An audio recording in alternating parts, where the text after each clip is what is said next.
Good morning and welcome to the National Newspaper Publishers Association's Let It Be Known. And this morning, live from New Orleans, we have a very special guest with us this morning. And one of the things about the Black Press as we celebrate 195 years of the Black Press is the important partnerships and sponsorships that we've been able to have. And there has been no one more loyal with the Black Press than General Motors. And it's so good to have you. Introduce yourself to everybody, please. Yes, good morning. Thank you, Stacey.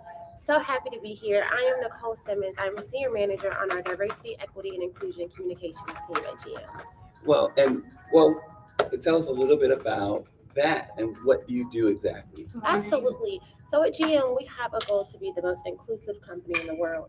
And as a communications member on our DE&I team, my goal is to amplify our DE&I journey. How are we telling stories? How are we reaching people to ensure that we are reaching everyone, that we're reaching Black and Brown audiences, and that we're essentially diversifying our customer base? So my job is to tell stories and making sure we're reaching everyone.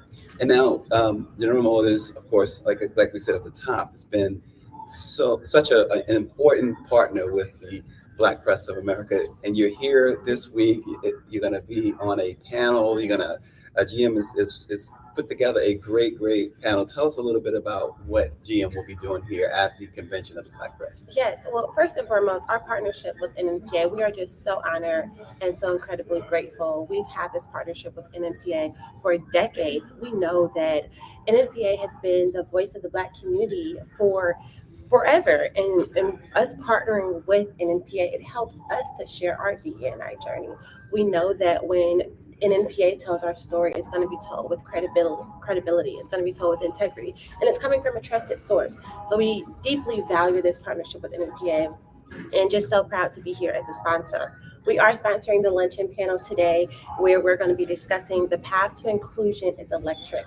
We have our executive director of Workforce Strategy, Tammy Godin, and our director of diversity marketing, Tarshina Armstrong, speaking on that panel today, and it's going to be awesome. Don't want to give it away, but it'll be here today at 12:30, so please be there and tune in. But we, again, are just incredibly grateful for this partnership, and we're excited to work with y'all to help tell our DE&I journey. Well, we're excited to have you. We're so glad you stopped in. Yes. But last, before we let you go, how's it going so far?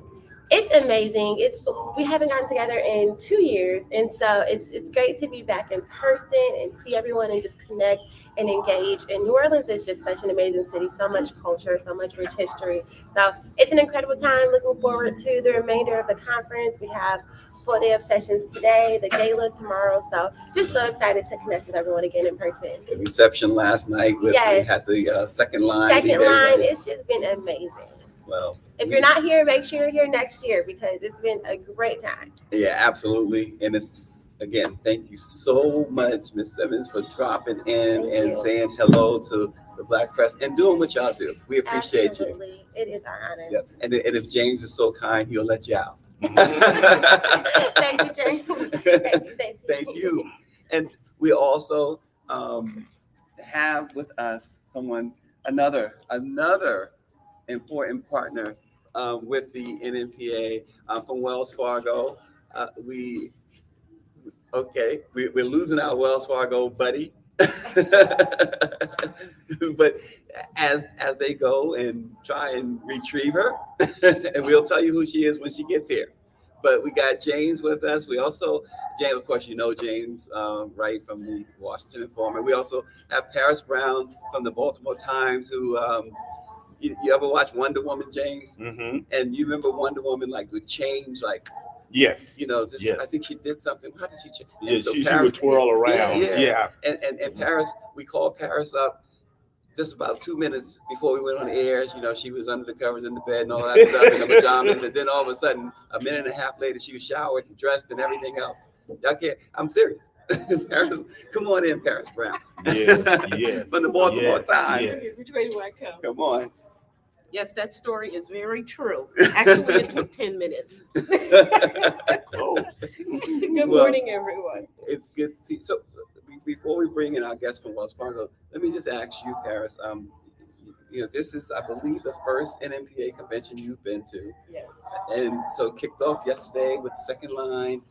Tell me about that experience. It was amazing. It was so New Orleans. It was so welcoming. Uh, we all got to participate in this opening ceremony. It And was so awesome. it was really awesome. The music was wonderful.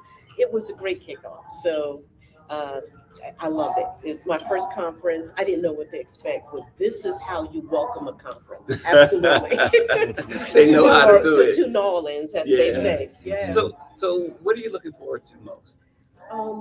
Meeting the publishers, it is so exciting.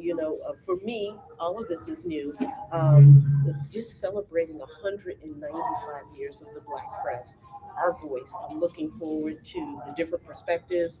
We have a wonderful exhibition. You can't see it from here of all of the we'll show it to you. newspapers. Yeah, I hope we have an opportunity Hopefully to we'll have an walk that. opportunity this morning. I'm looking forward to, there's a lot going on Yeah. in the media. So I'm looking forward to collaborating, discussing the topics that are of importance, but also coming away with some strategies on how we, the vote is very important, technology, and equity, economic parity. So I'm looking forward to those forum conversations. Well, speaking of the vote, the Transformative Justice Coalition will be here, and I understand there's a major announcement on a voter registration drive that's going to take place here as well. So along those lines, and James, there is also a panel about racism. And, we talk about that so much. We talked about it on this show, right? But it's about solutions for us in Black America. And I think that's important because we always hear about the problems. We know they exist. We know, we hear about white supremacy and things of that nature, and we'll talk about it. But what are the solutions for us? We know that there's a segment of the population that don't want to do anything about it. And it's not often said, what are we going to do about it? Right. So here, the Black press, as we have that reputation for 195 years, we're going to, as they say, speak truth to power, but we're going to also have some folks talking about solutions. And how important is that, James? It's very important because, we have become the grandmasters of complaining. We are very Only eloquent James, right?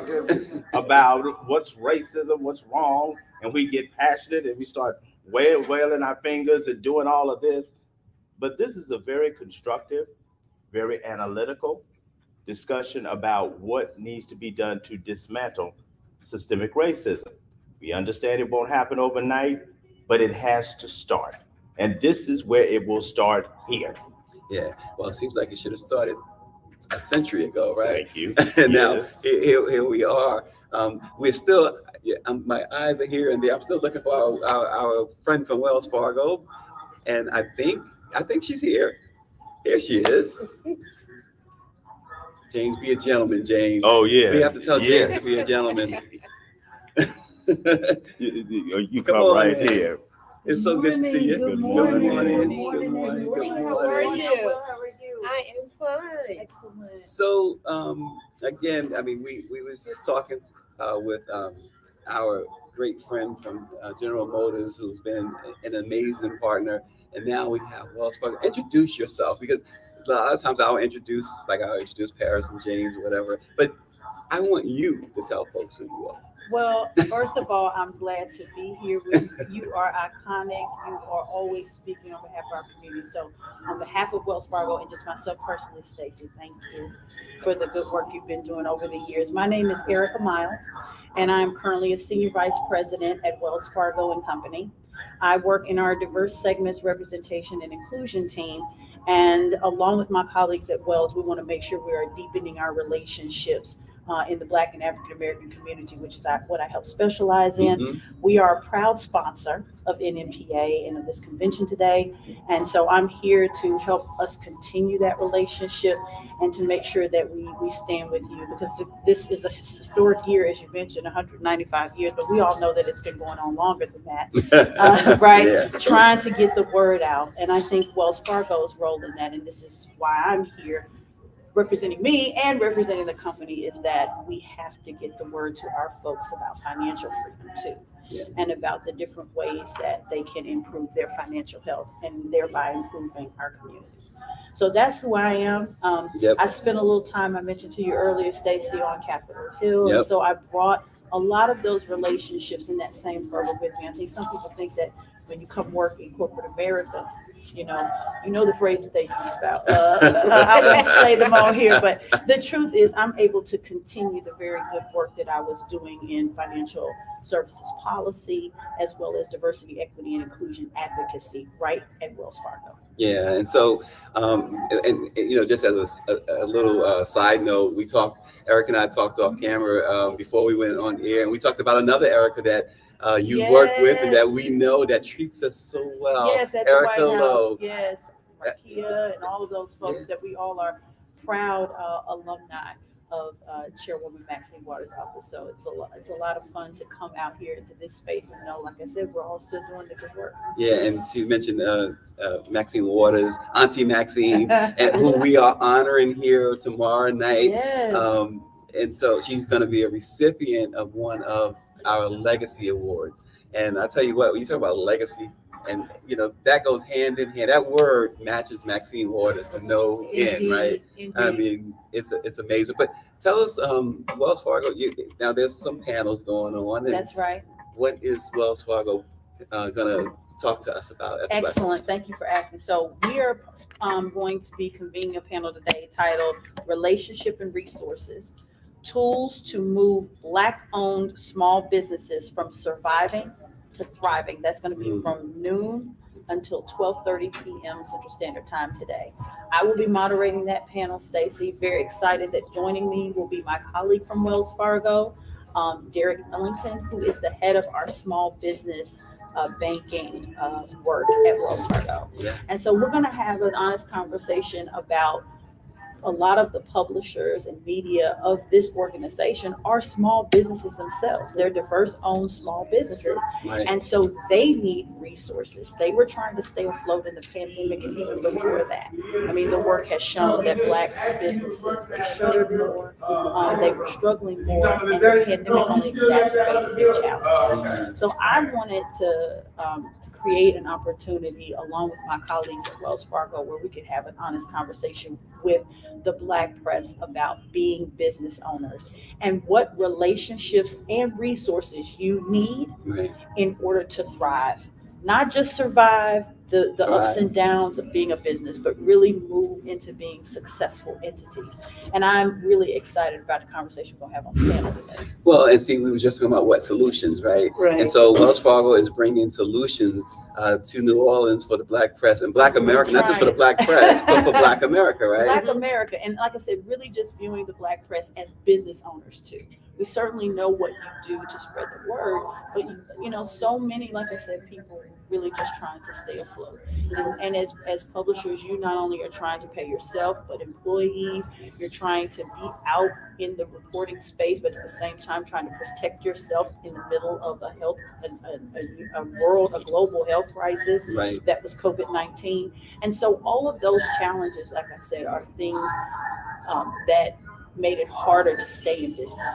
But then keeping in mind, you still might need a loan for new equipment or for PPE or whatever it was that you were trying to accomplish. And so we need partnerships. We need real relationships. And that's what we're going to talk about on the panel today.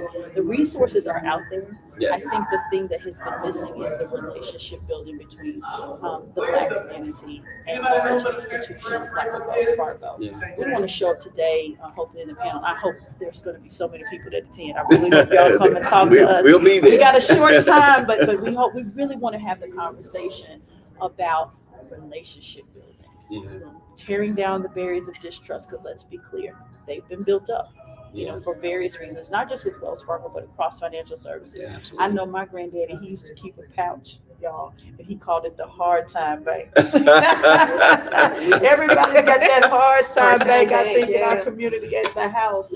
But and there's nothing wrong with that. He grew up in the Depression where there was a run on the banks. Nobody had their money in the banks, or where they wouldn't bank us. Right. But unfortunately, we're still trying to get past those challenges. And I know one 30-minute conversation with Wells Fargo doesn't fix that today, but we at least want to start it up again here in the context of coming out of the pandemic and what can the Black press, as companies, as businesses do to stay afloat. Well, there's 230 African American owned newspapers and media companies within the family of the National Newspaper Publishers Association, and they all are individual business owners, Black business owners. So, That's right. so you're right. It's extremely important. But Miss Erica Miles, I'm telling you, this is a treat. We so happy treat that for you me. dropped in, Yes, Um, it is. and we are looking forward to your panel.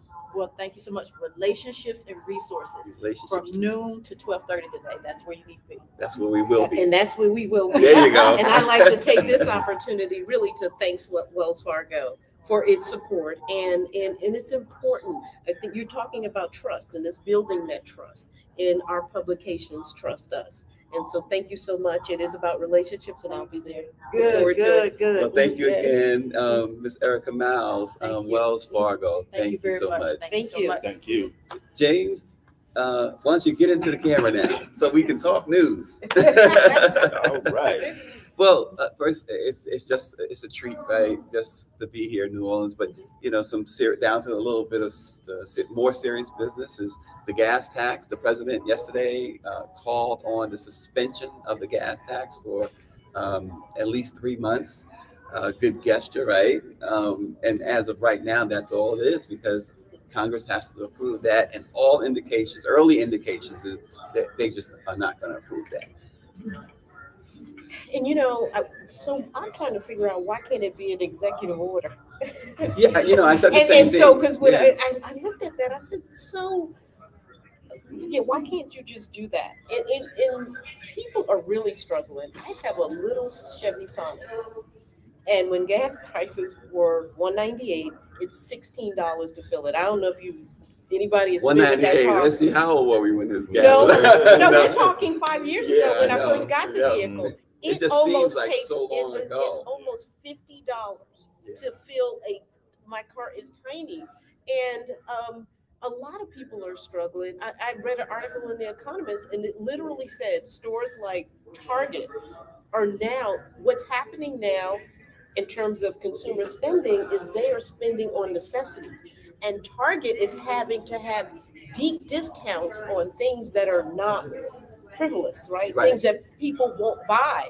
And so that's an indication of how important even a decision like this is, that people are now looking at only necessities. So if you don't reduce this also has an impact on tourism and travel, right? Because it is very expensive. So this is going to have a domino effect in other areas if consumers or the American public is not able to afford.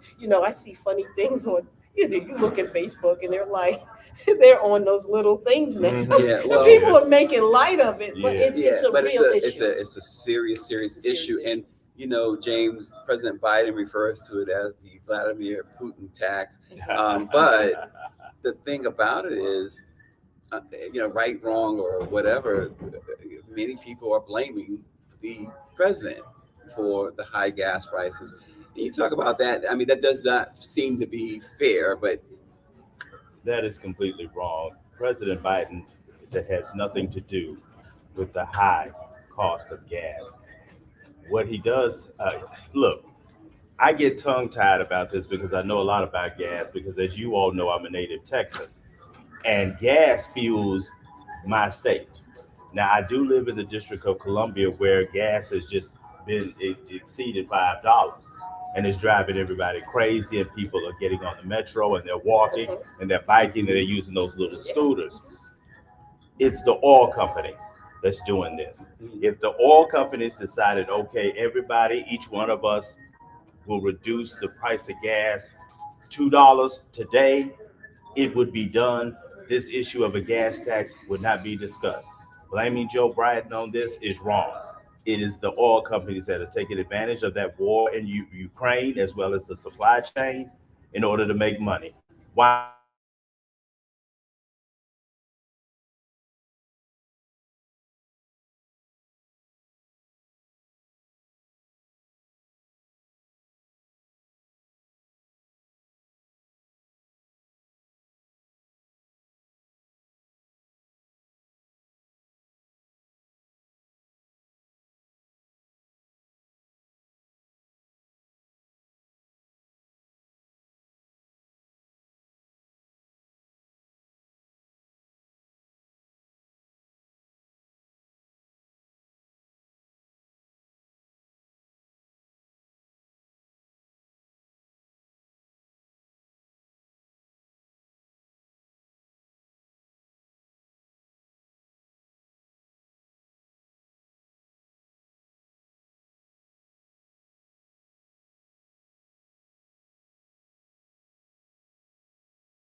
those prices would tank. We Well, wouldn't even have to do.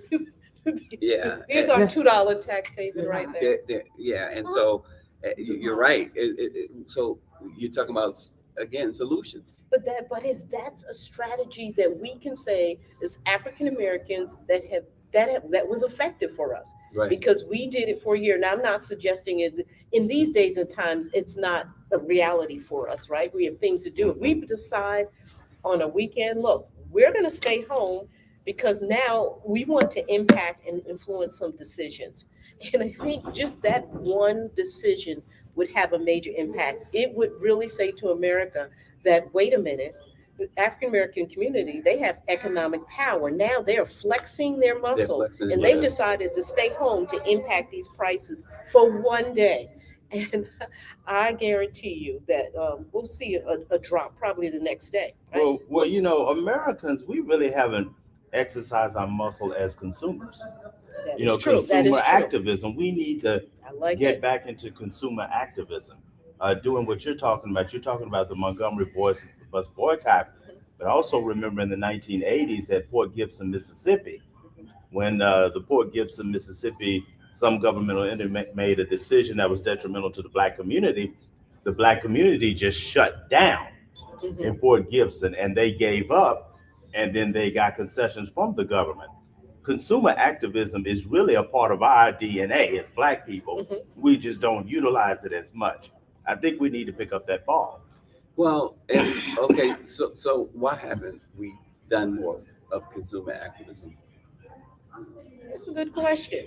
And you know, when you're talking about, when you look at the generation now, I think that sometimes, I think we need to continue to tell those stories, right? Because we end up a generation removed from it. Right. And so you're talking to someone that's 20 that cannot relate to what we're saying. And I think that we need to keep those narratives alive. We need to suggest it, but we also need to hold to it. And that's one of the things that the Black press, as a one voice, right? 47 million that we can do. We can say that. And that's a strategy that we can impact immediately, right? We can say, this is what we're going to do. We'll do it in major metropolitan areas, right? Right.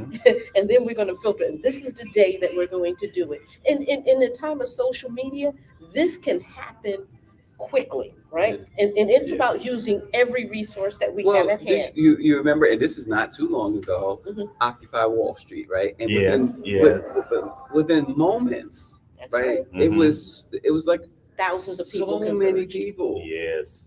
And so you're Yes. right. If there was an organized effort with Mhm. consumers, it probably will have a profound effect. And we know it. We know it does, right? We know it does. We know it does. We know it's worked in the past. And yes, we need to reconsider that as a strategy. Yeah. I agree, but you know, there's this thing called co-optation that I really don't want to get. I really don't want to talk about because you'll never invite me on the show again. Wait, no, but he I said wanna hear that about like, I don't really want to talk about it. Mhm. What are we doing here? James, We're supposed to be keeping this real. keep it Not real, keep it right? real. You know, Mhm. you look at the banners around here, the Mhm. Black press, and what does it say there? Speak truth to power, James. There you go. Well, basically, I will speak truth to power. And if you don't invite me on this show again, I understand. Now, what it is that these companies decide when these consumer boycotts take place that we just mentioned, they get together and they bring some of the leaders, whatever that means, and they decide to appease these leaders with economic trinkets. And that's when people kind of die down and be quiet. But I agree with Paris. This is something we need to reignite, particularly for this crisis. And consumer activism is the way to do it, but we must not be co-opted. Well, let me ask you this too. We talked earlier about the president wanting to suspend the gas tax for throughout the summer until September. What difference would that make overall? Because what the people think when you say, okay, we won't have a tax for a couple of months, Mhm. but that's like not a lot of money. It doesn't sound like a lot of money. What does that It's- mean? What would that mean to our pockets? 18% right now. it could possibly mean a lot of money. Everything is going up, and this is going to impact summer vacations, because if you really think about it, it is any little bit helps, particularly when you look at our pockets, right? It helps. I'm not going to say that it doesn't help. I believe that it will help. I mean, the tax is 18%. Right. And then it's, what is it, 24% on the local level. That's a lot of money Yeah, there. when you add that When up. you add that up, that's a lot of money. It's almost equaling 50%. Well, look at the other effects, right? So most of us, the vast majority of us, flew here to New Orleans, right? They're canceling flights, they're delaying flights, and part of the reason, at least that I've read, is because of the high gas prices. The airlines are not sending everyone out, so it's affecting even air travel. It has that domino effect. It's affecting the tourism industry. Someone told me they went to get a ticket to go to California, and because the system, it's supply and demand. They said the ticket was $8,000, so they had to refresh. But it's real, and so the fuel prices are high. But that also affects Amtrak. Amtrak. But Yeah. you know what? It's also affecting package delivery. Yes. And Yes. Uber is so expensive, all of that. So it's really having an effect on several industries across the board, Yeah. where I would have normally taken an Uber to the airport, and it's almost 50, it's $50. It's like, really? Mhm. And so now I'm like, someone dropped me off to save $100. Well, Right? how about that? To save Just to save $100 to go back and It's forth from the amazing. airport. Yeah, Um, that's quite a perspective. Yes. Quite putting it in perspective. But James, you're the historian, Okay. right? Mhm. And so we won't go too far back as far as Right, you're right. concerned. Yes. But inflation, we're talking about inflation, right? Right. Gerald Ford during his years, if you remember, like New York City was bankrupt. Ah, yes, I remember. And his famous words about New Mhm. York. But see, this is the whole nation now, Yes. right? Yes. Well, maybe we should go back to 1975 and pull out those buttons. Whip inflation now. Remember those win buttons? That was the silliest thing. Anyway, I think that we're going to have to go back to the basics now. And we're not used to that, because before this pandemic, we were just living and spending wildly and just enjoy life. The pandemic slowed us down, and now we're dealing with supply chain issues. We're dealing, of course, with these high gas prices, excuse me. But we're dealing with other factors, and this is why we need to go back to basics, Stacy. So, not to go too far afield, but when they were giving out the stimulus checks, this was interesting, because you heard there were some people who refused to accept it. Some people who didn't cash their checks. So but here's the thing. This is what I'm getting at. Those people would say, we're going to pay for it somehow. It's no such thing as free money. And look where we're at. Is there a connection between those stimulus checks and what's going on now? With everything, as you stated, Paris, every industry, you go buy a loaf of bread, it seems like it's $6-7. Everything has gone up. Is there a connection? We'll see. Paris and I were having an off-the-camera conversation about people from the boondocks not understanding how government works. When you get that stimulus check, that's your money. Mm-hmm. That's what they your told money. You've us. been taxed for it. It's just that's- recycling back to you that's in your a money. different form, right? Yeah. Right. So you have every right to that money. I mean, but we know the members of Congress aren't going to do that every year like they do that in terms of the oil companies and the large pharmaceutical companies, which they should. So that's why people need to get involved and try to understand how this government works, as we were talking about. Because that stimulus, they had every right to get that stimulus because it's theirs already. Right. But what's interesting with that, okay, and you're 100% right. I was talking to someone last night, and they talk. You remember there was this moratorium on mortgage payments, Yeah. and forbearances, right? Yes. And we're at the end of the forbearance. The government would step in, and whatever you did not pay, they paid, right? Mhm. The bank, they paid it to your bank, and you were brought current. right? And it didn't affect, your credit or anything like that. Well, guess what happens though? So the government steps in, they pay the bank. So that should be it, right? Right. Right. But I was told that, so even though the government paid that, say if it was $20,000 in those 2 years that they had the forbearance, and the government paid the bank got its money. Mm-hmm. They still put it on the bank still puts it on the back end of your loan. So in essence, that doesn't that mean the bank gets paid twice? Oh, they put it on the back end. Despite So what happens when you put it on? I'm not sure. I'm not a banker, but I think it extends. Does it Right. it extends? Right. So it doesn't really go in. I see. I right. had that instance where I had to. It was a VA loan, and then it ended up on the back end. Mm-hmm. And I think what they did is they extended the time. But they're Right. still, but the point, Paris and James, is doesn't that mean the bank is getting double? So they're not doing. So in other words, I understand. I yeah, understand. in other words, I don't there's no understand the favor mechanics here, of right? it. There's but no it- favor being right. done by okay, you don't have to pay, and then the government because of the bill, Mhm. that they passed to give you stimulus money to take care of the mortgage. They pay it to the bank, and then you pay it to the bank. Yeah. So Yeah. it's like me Well, the saying, banks here's a are- bottle of water, Paris. It's $5, Mhm. right? And you give me the $5, and I say, James, I gave Paris that bottle of water. Give me $5. I'm getting paid twice. Yeah. Why? Well, I heard a banker told me, and I'm gonna sum it up like this: banks are in business to make money, and to stay in business, Hmm. right? And so, they that's it. That's all I can say about that's all I have to say about that. Well, But still, even with the payments, so now that was relief.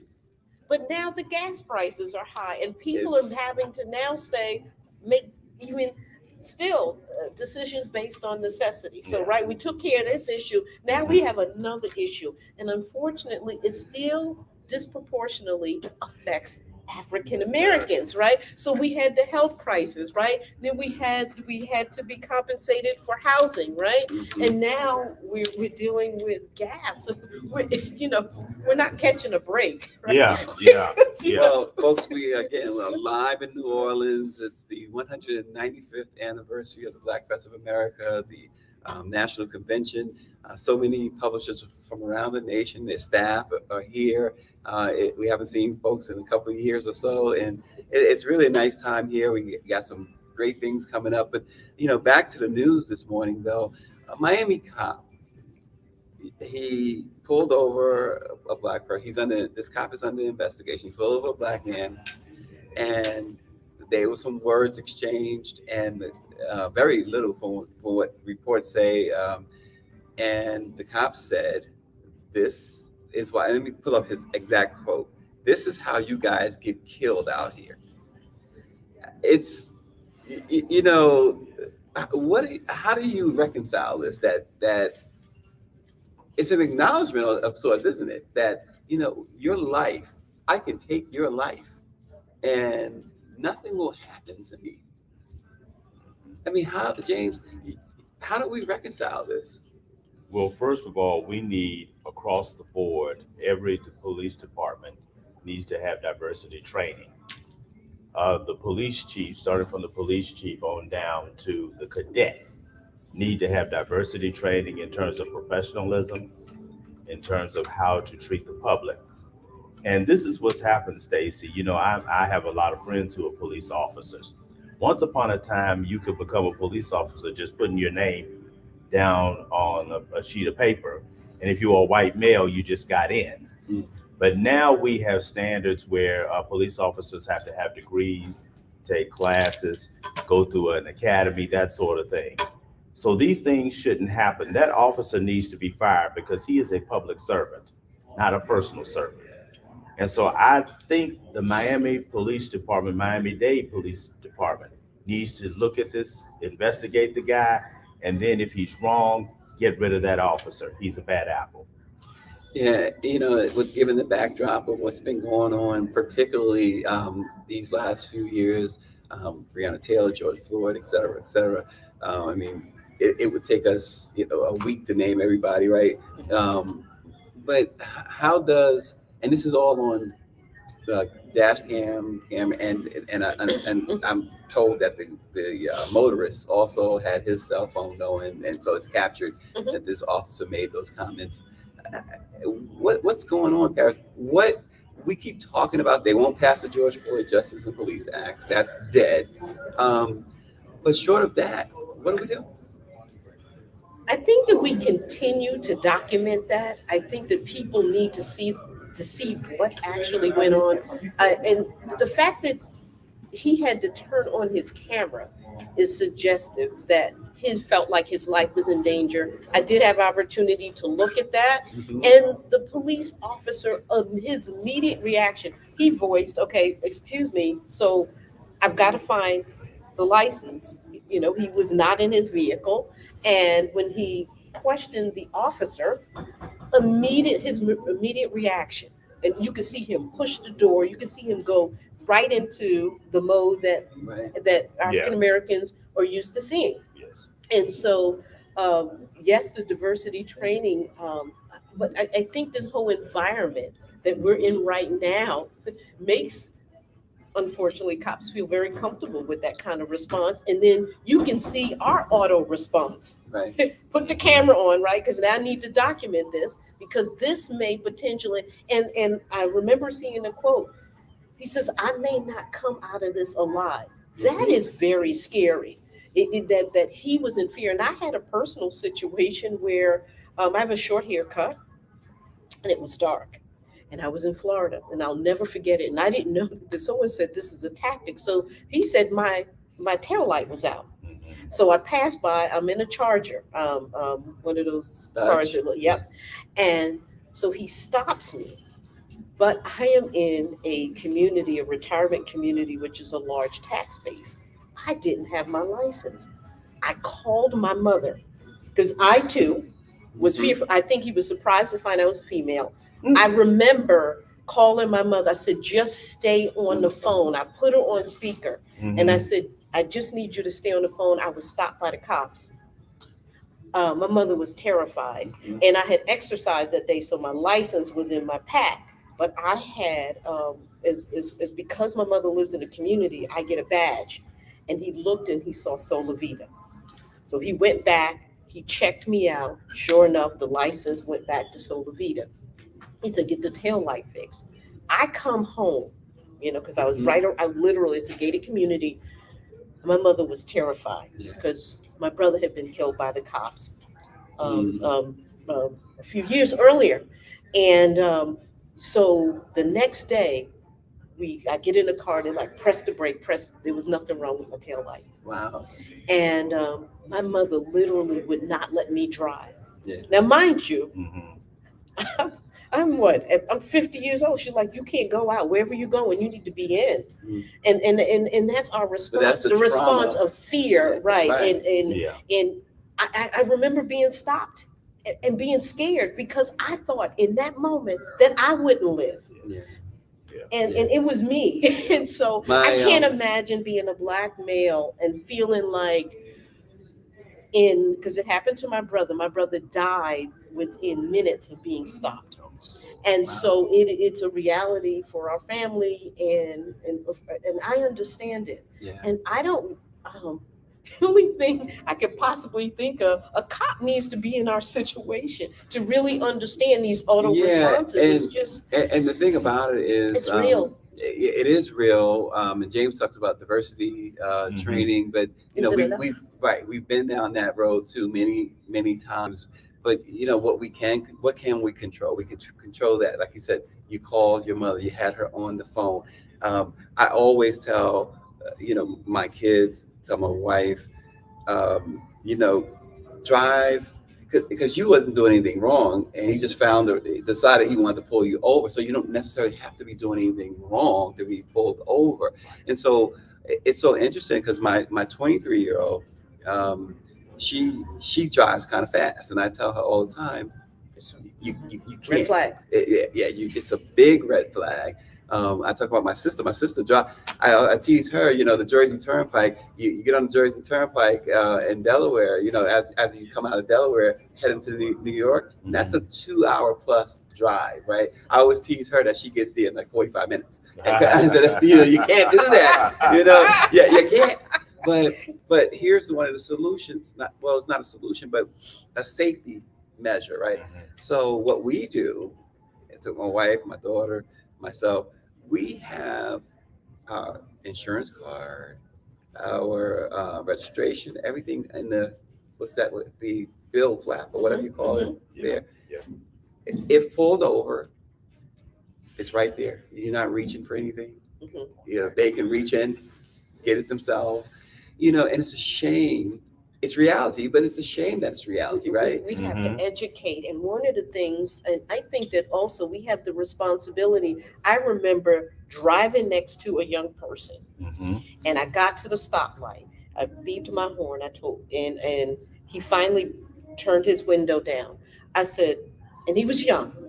And I said to him, you have every red flag for a cop to stop you. He had tinted windows and the license plate was dark. You know how you put this thing on it? Yeah. And he had that. And then it was something else. And I said, and I just talked to him. I said, how you doing? I said, can I just share something with you? And I'm doing this in love. I said, you have a lot of red flags. And the tinted windows, and it was I don't know if his music was loud, and then he had that tinted. And I said, just be mindful. And I think that what you're sharing, and it's unfortunate, but we have to share survival, for the lack of a better word. Well, exactly. This is what you have to do because this is what they look at. Don't give them a reason to take your life today. And then at the same time, you want to live in freedom and liberty. Where's the balance? You say, don't give them a reason. Most of the time, we shouldn't have to say that. Right, but most of the time they don't have a reason, right? Yeah.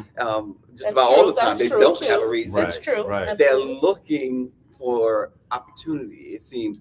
And it's a shame because you said you have cops, friends who are cops. Yes, I know a couple of really great cops. I know a couple of great retired cops.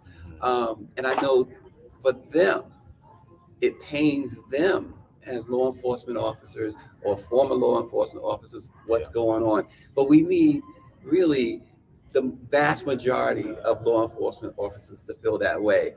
This, that old saying, that blue wall of silence, it really needs to come down permanently. And all facets of that needs to come down. I love these laws. New Jersey has adopted a law in which it makes, and I was surprised Governor Murphy signed it into law just I think last month. It makes other cops responsible, and the union actually backed it, which is huge. So if you two are partners, right, and he does something wrong, you have to either stop him or report him, and I think it's so important. Short of this qualified immunity, getting rid of that. You need other cops to police. Accountability. That's about accountability. You can't stand by and watch them, kill a George Floyd. You're participating in that, and I think that that's part of making a difference, right? Saying, okay, now you may perform the act now, but you're responsible. You're equally responsible, and I think that's a good first step. Yeah, well, it's a good first step, exactly. I'm all for equality because one of the things I don't like, and I've seen this a lot, is when these Karens go off on these police officers, and these police officers don't do anything. They call them yes ma'am, yes ma'am, yes ma'am, but have that be Paris. Go off on a police officer like that. Oh no. Oh yeah. They'd have slammed me against the car. Yeah. They would have handcuffed me. I would have been seen as a threat if I'm fortunate, right? So, shoot or ask the questions later. Well, she had a cell phone. I thought she had a gun. Mhm. You know, she was Mhm. reaching for something. You Mhm. know. Yeah. Well, and so that's again earlier we talked about solutions, right? Again, it's not the solution to what the police are doing, but it's a solution to trying to stay alive when you Yeah, are and being that's confronted. Yeah. it. Don't reach for anything, Right. right? Right. Sometimes it's a humiliating thing, I'm sure, right? Mhm. But it's better to feel humiliated for a little while Yeah. than to be dead forever. Thank Right. you. Thank And so that's the thing. And I see, like you said, you tried to help that young person out, telling him about And he the was red flags, receptive. and he was He was receptive. receptive. But He that's got the it. thing that we have to understand. This idea that you know what, um, I can do whatever I want. Well, you can, but there's a great Bible verse that says all things are lawful, but not all All things things- are advantageous. Right? Mhm. We don't want to give them, like you said, any type of reason. And so you don't want to resist because they'll tell you you're resisting when you're not. Mhm. Right? Right, We've right. seen that on video too. Interpretations are Mhm. different. Right. So we want to we're the voice of the Black community, right? The Black press. So we want our people in particular to be safe Yes. when they are confronted, because you just never know how that is going to play out. And most of the time it's going to play out the Not wrong way. not to our favor. And I think I'm going to rephrase that to say there's a consequence, unfortunately, to our reactions Yeah. and Yes. being Black. That Yes. really so we have to Yes. count the cost. Unfortunately for us, it is more expensive. The Bible says count the cost. For Wait, us, it's more we're gonna expensive. do this impromptu. Okay. We got one of the board members here from the NMPA, County News down in North Carolina. Fran Farrar, come on, Fran, come and say hello. Come sit on the couch with us, Yes. Fran. Yes. Come- Yes. Come sit on it since we got you. Don't be thinking, because I learned from our great producer Greer, like if you're around, she's gonna put you to work. Oh. So I'm gonna put you to work. I'm gonna put you to work. Sounds like my office. So, Fran, we've been talking about a lot of things this morning, but I want to lighten it up. I'm gonna go back to the conference, right? You've been doing this a long time. Well, what- before even becoming a publisher. even before becoming a publisher. Wow. So these conferences, now this is special, 195 years. Right. What should we look forward to, especially these next 2 days, today, tomorrow? What are you looking forward to? I'm looking to see people gain knowledge about the Black press, period, how important we are. And if people will really go back, like I said, even before I became a publisher, and just become involved and see how important it is. Yeah, let everybody hear you, Fran. To see how important it is that everybody realizes how change has been made by the Black press. It's like Rush Werman, Cornish said, if we don't tell the story and tell it right, it's not going to be told. I think right now, what I face and what I'm writing is that us not writing the history is why so much of this violence is happening. People think that we caused the violence.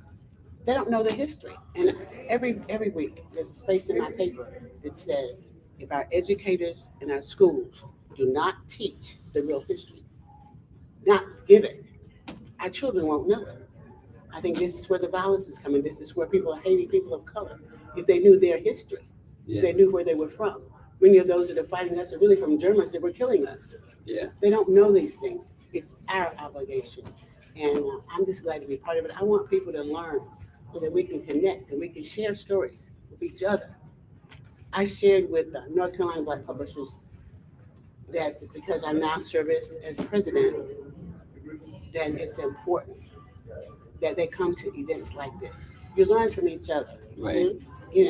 Myself and one of the Pittsburgh, serving at that same time as the advertising and marketing director, we would share stories on how we could get promotions together that could help all of us. Yeah. We would get up before breakfast at 7:00. We'd be sitting.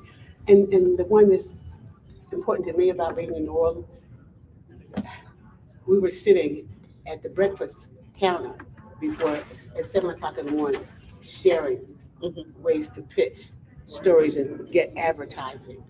We learn from each other. Just because you're in another state, another region, doesn't mean that our lives are not pretty much the same. That the way that we can approach clients is not the same. That how we teach our children, it's all the same. And we can share. You may have an idea. You may have an idea. Right. We share this with each other. That's the importance of this, Yeah. particularly for our new journalists, even our new publishers. They need to know how to walk into doors, and we learned that from each other. I was fortunate during Sunny Giles, when she was chair, that Houston Defender. right, Yeah. Houston Defender, she was chair at that time, and we were having an advertising event, where people were learning. And I realized that the answers that the people from the floor were asking, I was answering. Okay. And I told Sonny, why are we paying these people that are not really sharing with our people correctly? So the next year, of course, Sonny made her sales rep, her sales advertising market, and myself to lead the charge. It's important that we share those kinds of stories. It's important we tell when there's errors going on. Because if we don't correct the errors, who will? Yeah. And it's just like being a person of faith. If you don't share it, it's not going to get to you. But that's why it's important to me to See, James, that's a good compliment to James, who's a historian himself. And you hear Fran talk about history. And it's just a wonderful thing when you think about our publishers and the rich history of our publishers. We have so many legendary newspapers, right? And they have been around. I talked yesterday a little bit on the show about some of the papers that we see on the wall back there, including what people don't know, Brenda Andrews' newspaper, right? The New Journal and Guide in Virginia. They were the first to tell a story about the hidden figures, right? They brought that to the public. We know Jet Magazine brought us the Emmett Till image that sparked the civil rights movement, right? So it's the rich history, and of course we go back to Freedom's Journal, right, in which slavery was still going on. And so you think about how bold, how courageous those guys were, and that holds true with many of our newspapers today. It does. It does. I get called, and this is so crazy, about old issues where people say newspapers are gone. No, they're not. You think that technology is, but it's not. When your child has done something really, really wonderful, and we put it in our paper, because that's the only paper it's going to be in. You got that right. That grandma, auntie, everybody has a copy of that. Right. I just got an issue, a request from a 102-year-old lady in Kannapolis. My paper, I live in Charlotte, North Carolina, and my paper covers 5 counties, and they're all in the Charlotte market. So that includes Concord, Dallas. A lady turned 102. Great party celebration for her. She's done so much. And she sent a letter to me. Please send me 6 copies. Wow.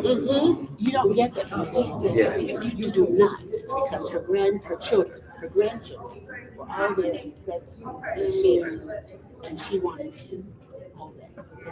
More importantly, and this one's funny, I also do house renovations to help people choose how to build their houses. So my lady lost the paper. She been saying that she wanted to have this particular house plan done. And she called me like 2 years later. Well, I'm just in the position that I can't find my newspaper. Do you have a copy? Wow. They don't realize that we have. Well, Fran, we so glad. Look, I hate to cut that story That's short, but fine. we have totally run out of time. But we are so glad you dropped in, because we can't get Fran remotely, but what's better than Fran remotely? Fran in Farah person. in person. So there you go. And Thank you. look, thank you so much for watching the Black Press. Let it be known. We're going to be here again tomorrow morning. We're going to bring some great things for you tomorrow morning. And tomorrow night, join us live from the red carpet for the Legacy Awards. It's going to be a great night. Stay tuned. Thanks for watching. We'll see you tomorrow. I just